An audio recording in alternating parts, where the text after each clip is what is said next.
Thanks so much, Nick. Syracuse leads Stonehill 57-41 with 7:41 to play in this one alongside Jared Valentin. I'm Dan Papillo, and especially in this second half, it's been a trend all throughout. Stonehill has been very physical with Syracuse. Syracuse driving to the lane a lot. 14 fouls on the Skyhawks. Yeah, exactly. 14 fouls like you mentioned, and granted, Syracuse now is pulling away with a 16-point advantage, but it's been more so because of the fact that Stonehill has just struggled offensively rather than Syracuse being so good and capitalizing off those free throws, because the Orange are shooting just 44%. But Stonehill, on the other hand, has had several stretches throughout this half where they've gone 3-4 minutes without scoring, sometimes even 6 minutes without a field goal.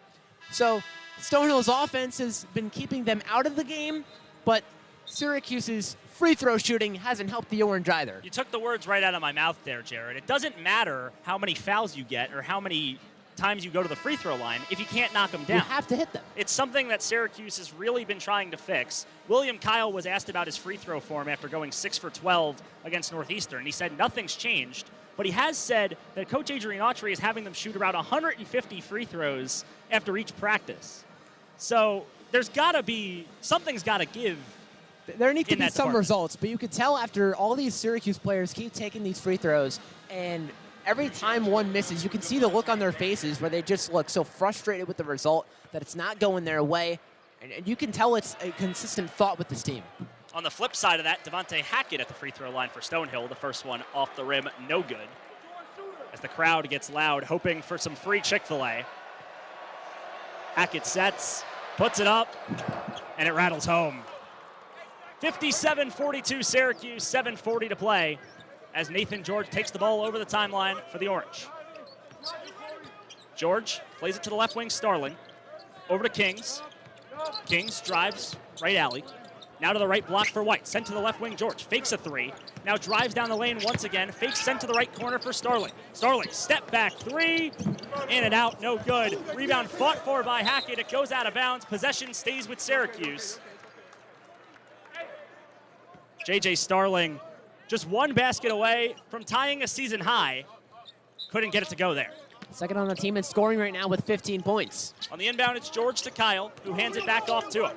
George on the left wing, drives left baseline, now stops. Behind the back dribble, on the left block, backing down his defender, puts it up through contact. Doesn't even touch the rim, but a foul call.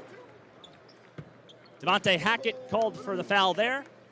So Nathan George will head back to the free throw line, somewhere he was very comfortable against Northeastern.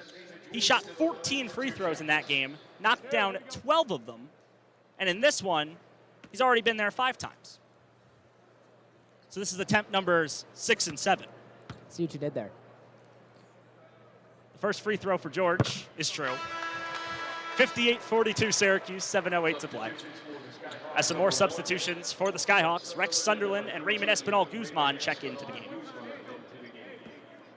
Both guys in the starting lineup and have been in the starting lineup all season long for the Skyhawks. And you talk about the free throws with Nathan George, especially against Northeastern. Those 12 free throws he made, that's more than half of his points. He had 22. That was a season high for him in that win against Northeastern. And a lot of those points came at the charity stripe. So you can see, Dan, it's not that hard. When you have success at the line, you can get totals like that. Sinks both of those attempts, so 59-42 Syracuse with 7 minutes to play. Tutich straight away, guarded tightly by Kyle. Ball poked away for a second. Kofi corrals it. Screen left from Tutich. The double team comes from Kyle. It's played to the right wing for Sunderland. Face guarded by George. Screen right, drives right baseline. Sent back up top. Kofi, a left wing three. String music.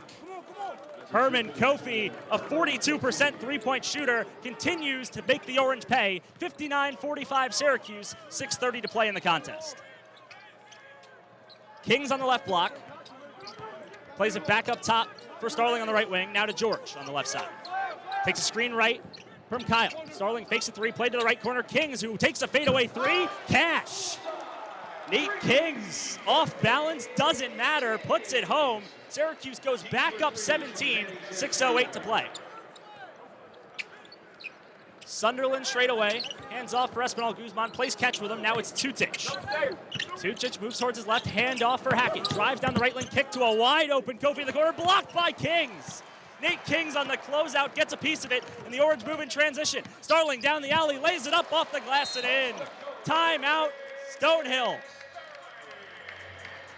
Syracuse finding some form, moving on all cylinders. They lead by 19 with 5:48 to play here in the second half. And how about Nate King's 3 triples tonight? Is 3 of 4 from beyond the arc. Got that block on a jump shot as well. Nate King's is 6'5". He skied high up in the air, got that block, was running to the near corner on that fast break, was waiting for the three-pointer, but then Starling just took it himself and laid it in. Nate King's has been everywhere tonight. The three-point shooting, like I mentioned, is playing great defense as well, and Syracuse now up by almost 20. Syracuse giving the holiday crowd a Christmas present, up by 19 with under 6 minutes to play. Don't go anywhere. You're listening to Syracuse basketball on the original home of the Orange, WAER.